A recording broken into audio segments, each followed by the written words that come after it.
What's up guys, it's MTG Matt for you, back with another Adventures in the Forgotten Realms video for you guys. So today we're jumping into the ladder with a deck I call the Vampire and the Dragon, which is a Dimir deck, and it has mostly controlling aspects to it.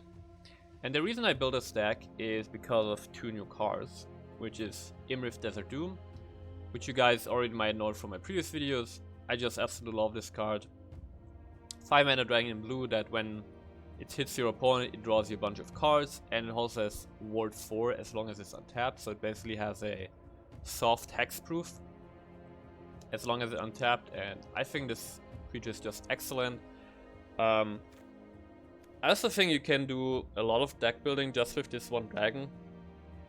I was already thinking about like an Izzet list, or no, not actually an Izzet list, but like a mono red list where we only splash blue for Iymrith and put in Zariel, like the new mono red planeswalker, to give it haste when it comes down, immediately draws the cards, but that's just an idea, that's beside the point here. So this is the one card I've built a deck around. It's just a 5 mana creature that comes down and, you know, starts drawing cards. It's a big flyer in the air. But mostly the card I was concerned with when building this deck is Westgate Regent. It's a new rare from Adventures in the Forgotten Realms, 5 mana 4/4 Vampire. It has flying and a ward, discard a card. Now, this ward is extremely interesting because usually ward restricts you in a way that you have to pay extra mana to be able to target a creature with ward.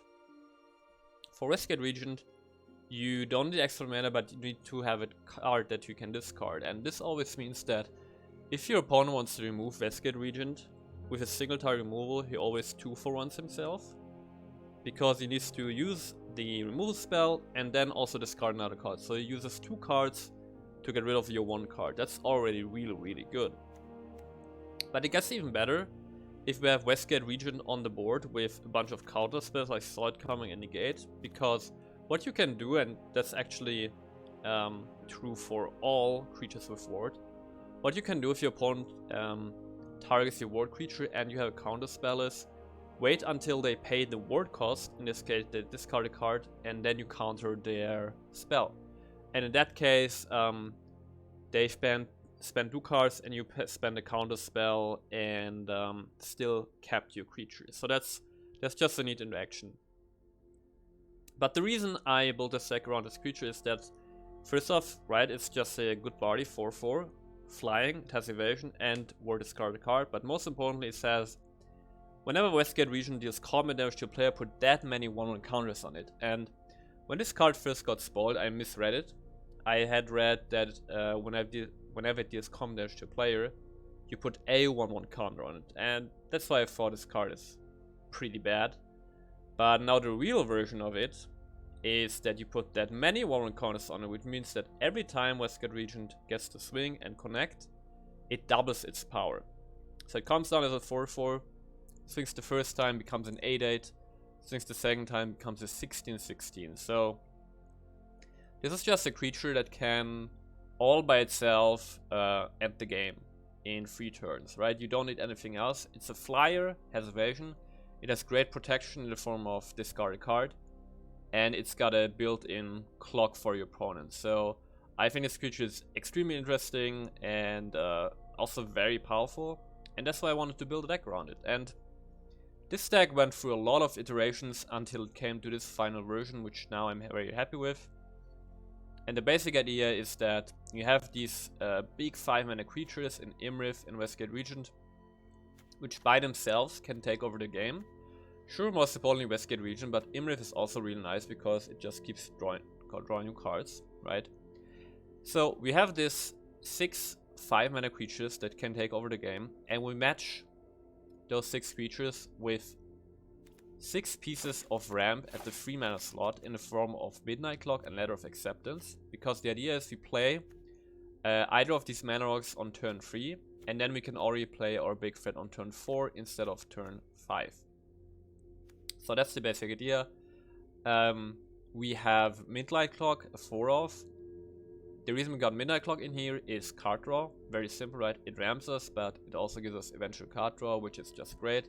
Also, this is the first deck I've ever played with 4 midnight clocks in it, and when you have 4 midnight clocks, decks become really cool, because as long as you have 1 midnight clock on the board, if you put down a second one, while the other one is like half through its counters, you almost come into this loop where, you know, eventually you redraw a hand of 7 cards, then you use a bunch of spells, and then your next midnight clock triggers, you redraw again, and just get into this really efficient card draw loop.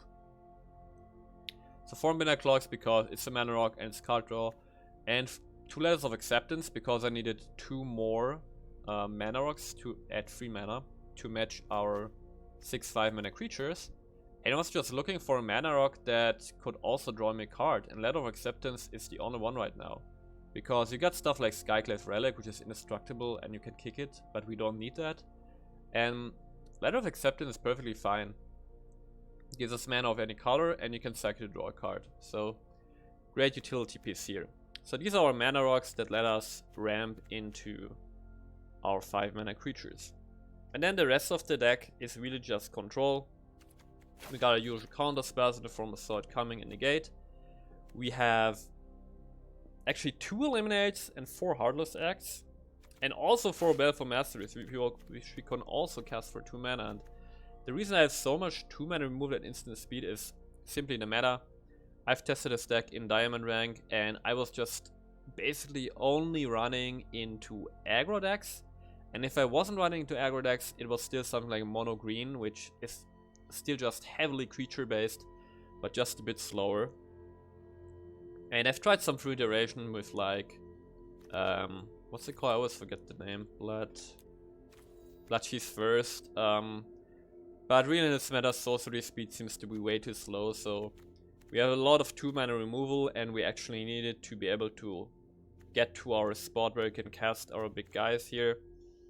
So 4 Baleful Masteries, 4 Heartless Acts, 2 Eliminates to deal with all the early threats. Only 2 extinction events, and the reason we got only 2 extinction events is because we have 4 Shadow's Verdict, and Shadow's Verdict also just an adjustment for the meta. And the nice thing about Shadow's Verdict in this deck is that we are already running the idea of, hey, on turn 3 we want to play Mana Rock to be able to play something for 5 mana on turn 4. So Shadow's Verdict costs 5 mana, which means that just naturally with this deck we ramp very easily into it. And usually if you're up against aggro in if you're up against aggro with a control deck, turn 4 is where you cast the extinction event, because just a turn later is often too late against an aggro deck, right, to wipe their board. And we can still cast the board wipe on turn 4, but in our case it's Shadow's Verdict, which is a lot better against... It's perfect against mono red aggro, it's perfect against white weenie. So just in general, this works really great. Taking a look at our land base here, we have just 4 basic islands, 8 basic swamps, the pathways, 2 Temples of Deceit, for a little bit of scrying, 2 Zagoth Triumphs, because we run 26 lands in this deck, just to ensure that we really hit our land drops in the early game, but then later in the game we can get a little fluddle, so we have 2 cycling lands in here, 4 Failed Passages to get the colors that we need. And then the final piece of spice in this deck is 2 copies of Port of Carfell. It's a land from Kaldheim, always enters the battlefield tap, gives you blue mana. And then you can pay 3 generic, a blue and 2 black mana, and sack the land to mill 4 cards and then return a creature card from your graveyard to the battlefield tapped. Obviously our deck is very dependent just on these 6 big creatures, but in fact, in order to win games, we never really need more than 1 of our big creatures on the board. So as long as we can guarantee that, we should be winning. And that's why Port of Carfell is so nice, because it's just hidden in our land base, and at instant speed on our opponent's end step we can sack it. And this way I get a Westgate Regent or an Iymrith back to the battlefield, and this way it's just ready to swing again in our opponent's face the turn after. A little bit of a downside of Port Carfell is actually that the creature card enters the battlefield tapped, so when you do that, Iymrith won't have ward, but it's a minor downside for a great, you know, great reanimate effect on land.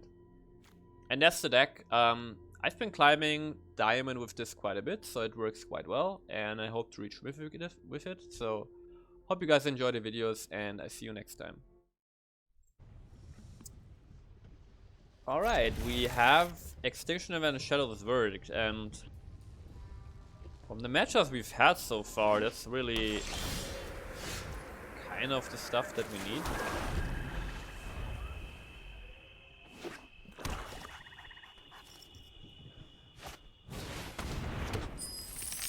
Okay, this deck seems to be different. It doesn't seem to be just mono white aggro or red aggro.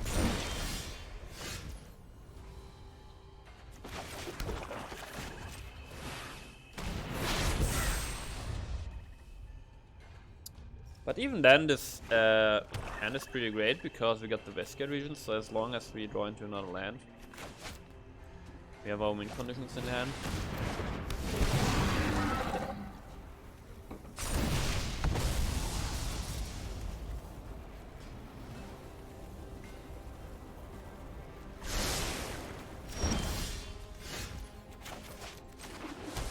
That's also the Letter of Acceptance.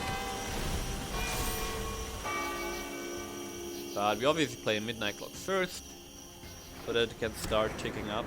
Oh, he's also got a Portal of Carfel. Interesting.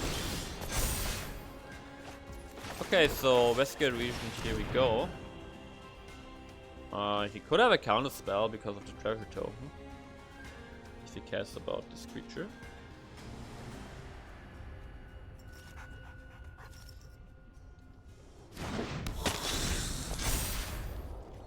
Wow, no responses at all.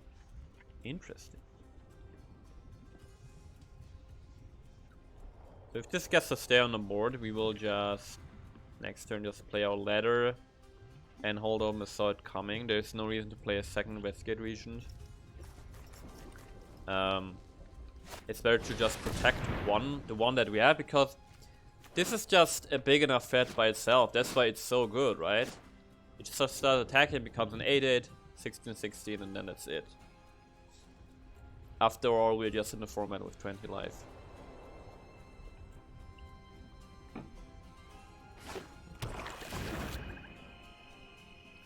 So he still has... he can play this land, right? So then he still has 3 mana available. With 3 mana... Alright, it's 4 mana. But still 3 mana, he can... Of course he can kill us, but then... He also has to discard another card.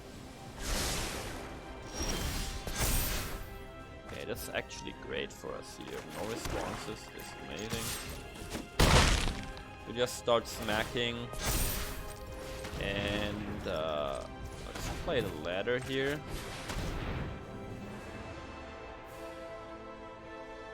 Just get some stuff on the board, is even more mana. More mana doesn't hurt, and we still have enough mana for us, saw it coming. Now, to be fair, with the mana we have, we can pay for a... what's it called? Mystic Dispute. So that's kind of a downside of playing the Letter of Acceptance. Ah, as I'm saying it. Okay, punished. Yeah, it just wasn't necessary to play the ladder. Man, we got punished there. We just play another Westgate Regent here. Damn! Okay, we need to play a little bit more cautious. Because the thing you have to remember with this deck is, as long as you have the Westgate Regent on the board, or even the Iymrith, right, you're winning. You don't need to do more than that. That's the cool thing. I'm actually just letting this hit me because I don't want to give him more cards. There's just zero reason to do that. Sure, we missed a... whatever, we missed a... an uptick on the Midnight Clock, but who cares, right? Yeah, I'm playing Extinction Event here because this is even, our region is odd. And it's sorcery speed. Whereas the Baleful Mastery can use an instant speed, so I prefer having this in hand.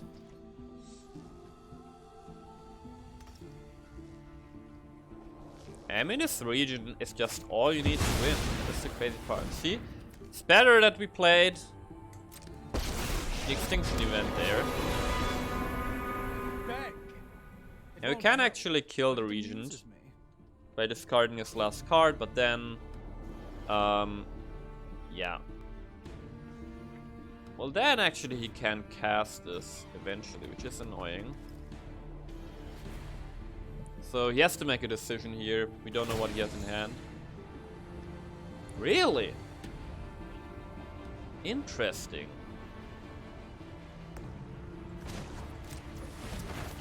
So I'm gonna exile Tybalt here, right? Because it just draws him cards. Now he's getting a Midnight Clock that he can play, but it won't give him a hand fast enough.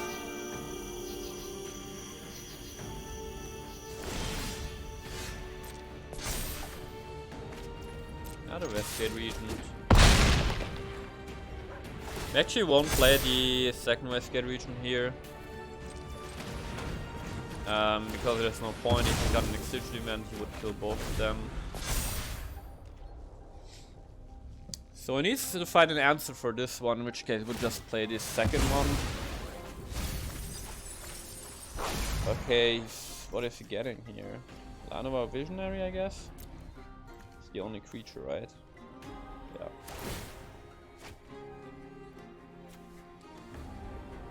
So is this GG or does he find an answer? Another Port of Cartel and GG, yeah! Man, this felt really good. This was great.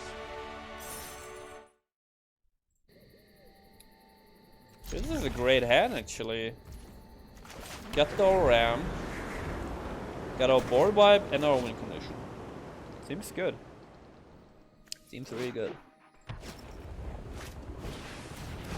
Nice. Very nice. Wheeler class. I mean, it seems bad, but I love it when I see just people using cards. This might get counter, I have no idea. Also, our hand looks ridiculous.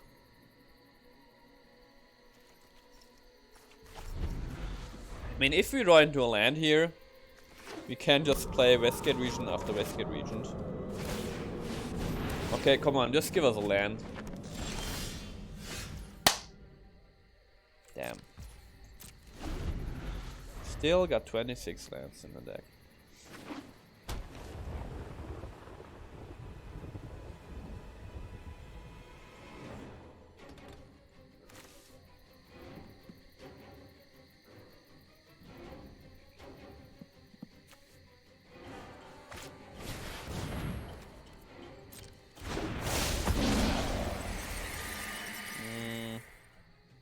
Is this some kind of bullshit mutate combo deck? I don't like that. Now, you know what? I feel like it's some kind of combo deck and I don't want this to happen, so let's just get rid of Vadrock here. Or not. Okay. Sure.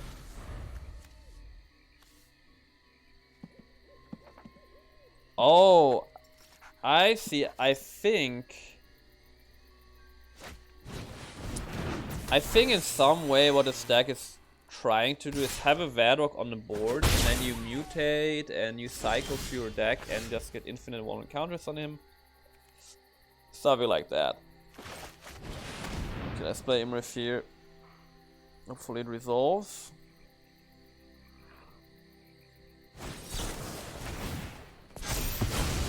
Doesn't. Okay.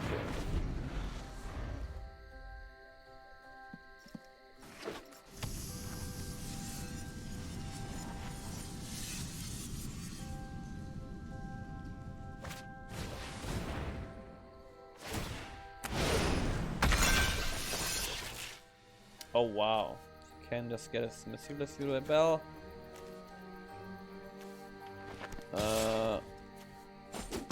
No second land.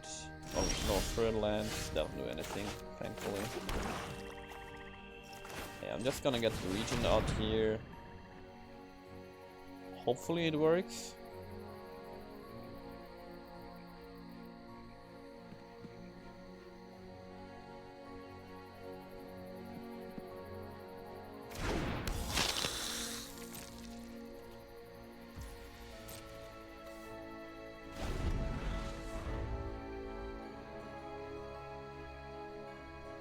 Okay, we got the Regent out here. Which is annoying for him. Also, we got another Shadow's Verdict, which, if we time it right, can probably really be devastating to him.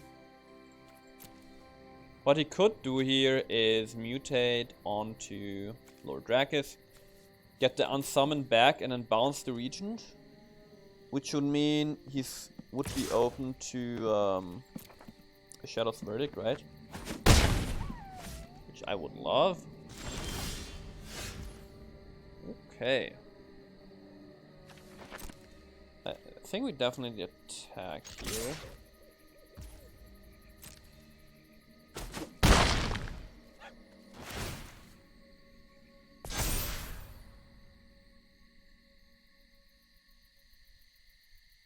Yeah, we just keep on the Baleful Mastery. Because the Baleful Mastery will probably force something like a Mystical Dispute or like a counterspell from him, which will then open. Okay, see, this is actually nice because now the door is on to just exiling this Lord Drakis. So this threat comes off the board. He loses another card because of the ward. And now Q just gets bounced. It's not a big deal. So he loses a card. That's cool. It's actually cool.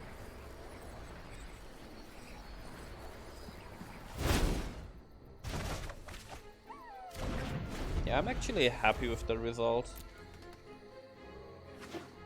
The Westgate Regent is nasty to deal with. Ward discard a card is no joke. Actually no joke.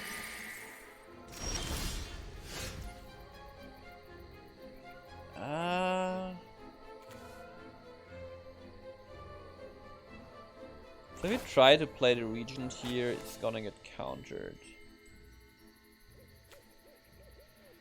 Which means what we should do here is, I mean, this won't resolve, we just know that. But then next turn we have better options because we're gonna foretell Soil coming here. And hopefully we can, you know, find an angle for that.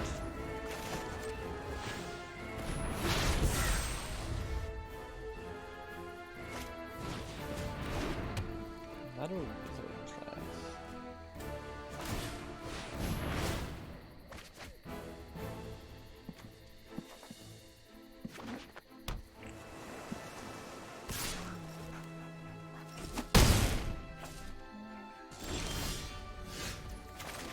Finding another land here. Getting another blue mana, for sure.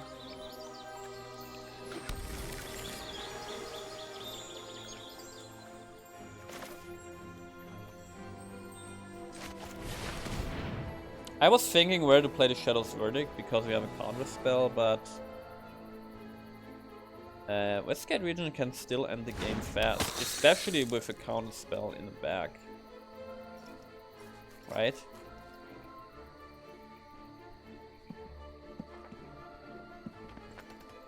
Especially with that. And the crazy thing about... Okay, sure. The crazy thing about having a counterspell with Westgate Regent is that if your opponent tries to single target removal Westgate Regent, you can first let them pay the ward cost, which is, you know, discard a card. I think I let that resolve. And after they pay the war cost, you can counter their stuff. So that's the cool thing about it.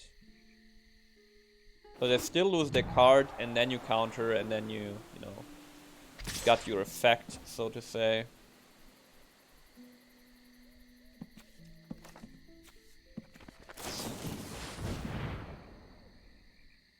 Okay, yeah.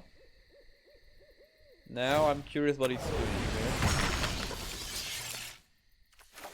Is he casting a Prismari command or an Into the Royal?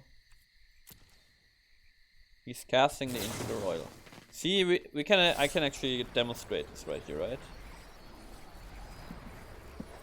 Oh, he can kick her? That's interesting. Let's have him first discard a card before we counter this.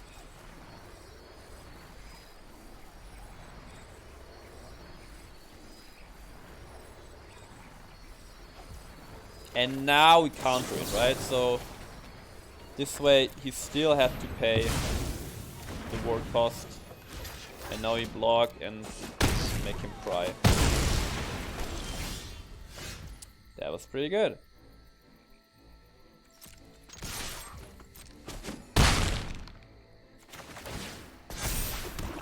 And now it's actually sim because we just put down another regent and yeah. This actually represents lethal, right? But I mean, he's a Jeskai deck, we're just at 8 life. If we're really unlucky, we could just still die, I think, if he has some like crazy Aaron's Epiphany into something else combo, right?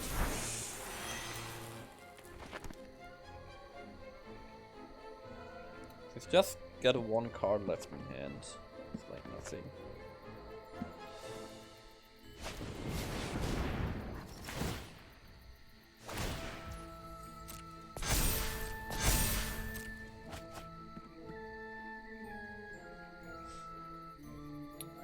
If he attacks here, we're gonna block no matter how big this is. We don't want to take extra damage, and then we can just Shadow's Verdict.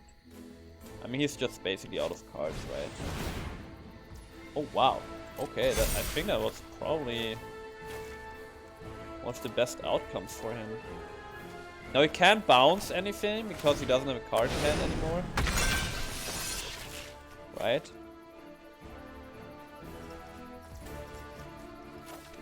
Yeah, unsummon doesn't work.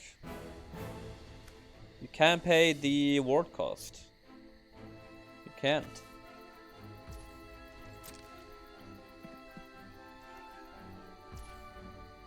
Oh, it's just doing nothing? Oh, that's cool. I mean, he can't do anything. That's the whole point, actually.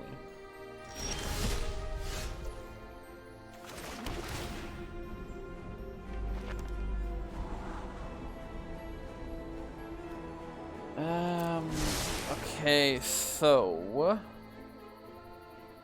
Yeah, we just win here, right? Yeah. Shadow's Verdict. Kills his stuff, even if he bounces it. Doesn't matter. Okay, that felt great, actually. That felt really good. It felt amazing.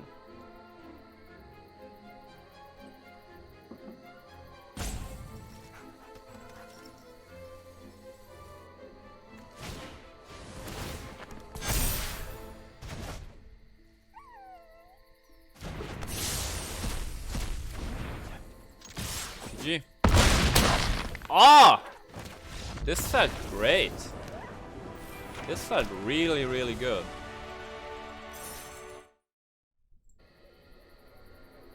And this looks pretty good. We have a turn 3 ramp into turn 5 play. Either a creature or board wipe. And yeah. Now actually, finally, the deck seems to make sense and work the way I intended it to.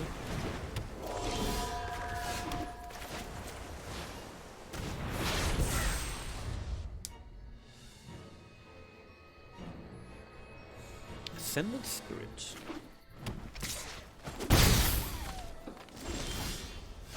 Okay, this is great. This ensures our turn 5 play here.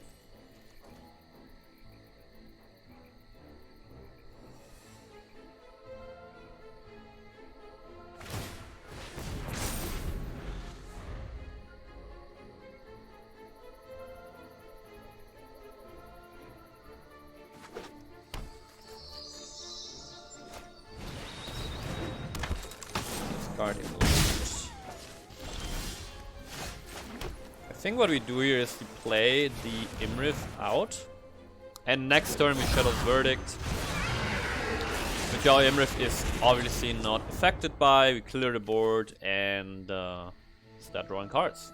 Seems good. Seems pretty good.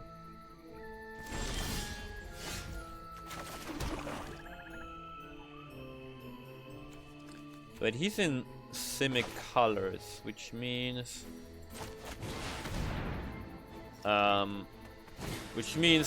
okay, he has a counter, but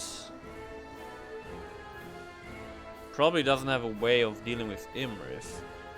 I think I still attack because as long as we get one more land, we can Shadow's Verdict with a counter open, or Extinction Event with a counter open. Although Extinction Event is actually not great, so we really want to land here.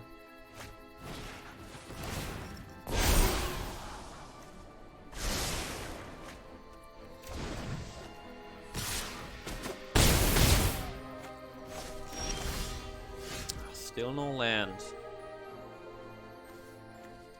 Oh, but wait, he doesn't have... Okay. Doesn't have blue mana open. I wonder what his response is. Why is... Okay. Land? Still no land. Yeah, but we just take the chance here for now, Shadow's Verdict.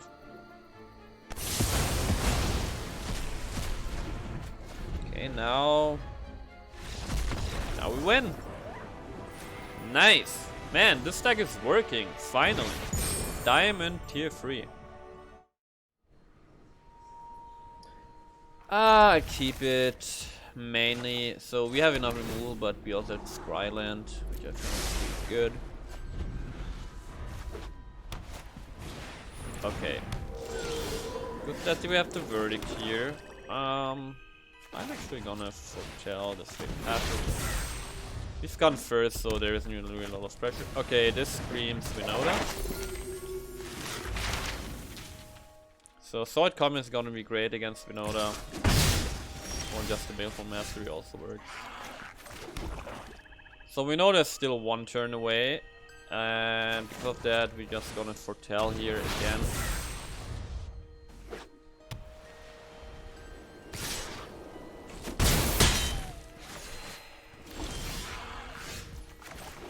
Okay. Hitting our land drops, which is pretty crucial. And we're gonna get an island here. And now we just chill. We have double counter spell, Baleful Mastery. Baleful Mastery takes care of Vinoda here.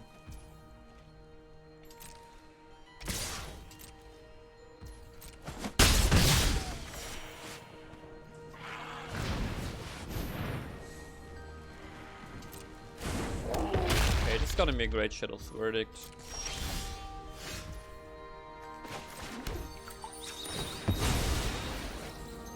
Get another swamp here.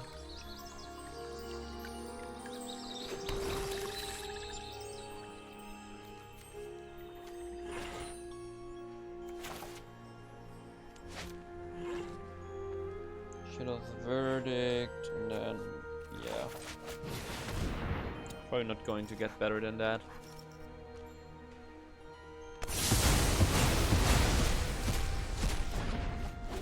Wow, we're already down to 13 lives.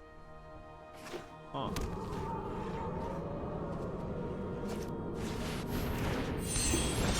Okay, a lonely Vinoda. Now, the thing is, I actually don't know if this deck have hasters. Do they have hasters? I don't know, but I think even if they do... But first of all, even if he has a haster, it's just one activation. And then he... Oh, I think he doesn't understand the card.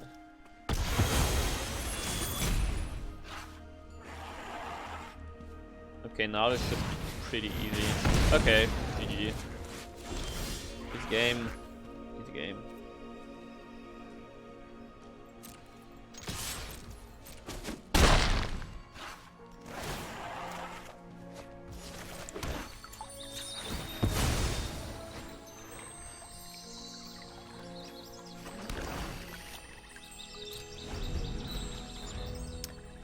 It seems like our opponent misunderstood the card here.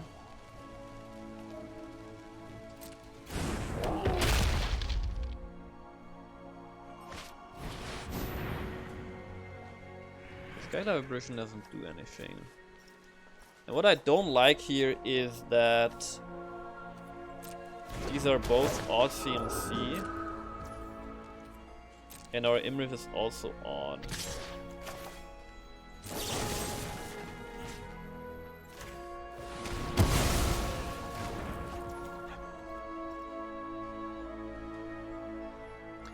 I don't know, should I...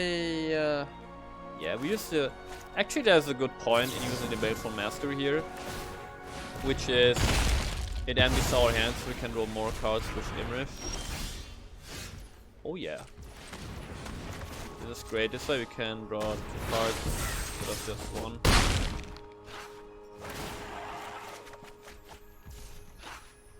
Perfect.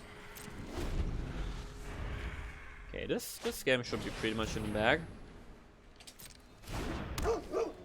Gonna be another great Shadow's Verdict here.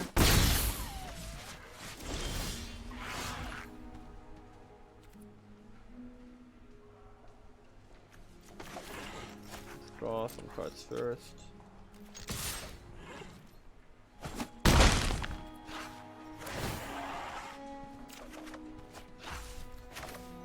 And we still have a sword coming open.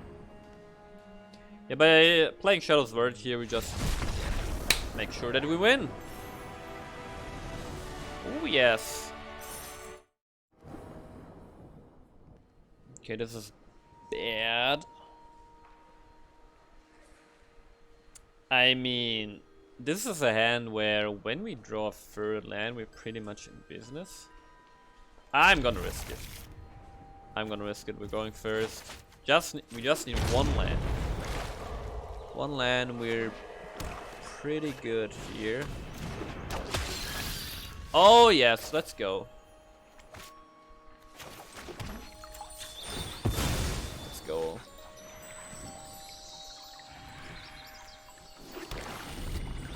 Okay. Threat Scorpion makes me think that we really will like the Shadow's Verdict. I think we're gonna like it a lot.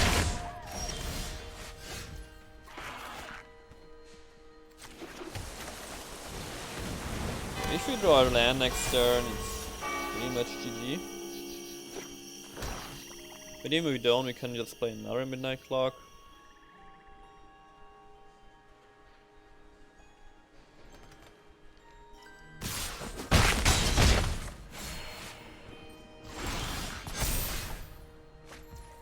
Okay, we didn't get there, but we still reach our 5 mana next turn, and then...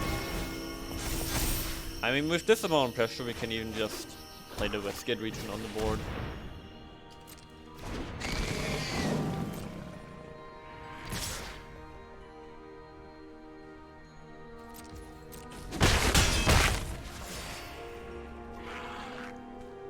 I'm actually gonna kill the Lurrus because without the Lurrus on the board, we can't afford to play the Regent next turn. Yeah. Usually the Shadow Verdict should be pretty much BGG. Unless he has an answer. Okay. This doesn't kill it, so discard a card, please. And then, I don't know, discard another card? That seems harsh.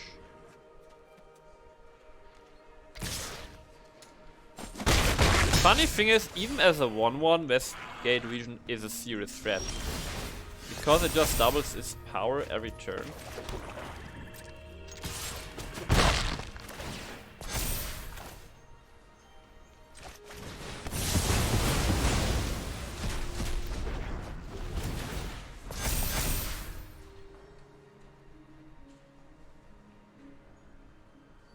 Yeah, we're really getting to work here with our deck.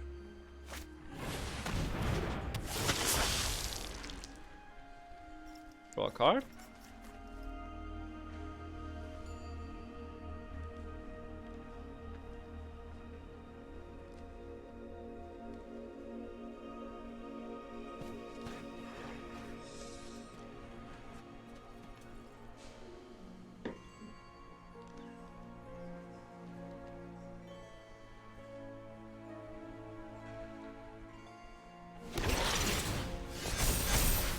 Creative pest. Interesting.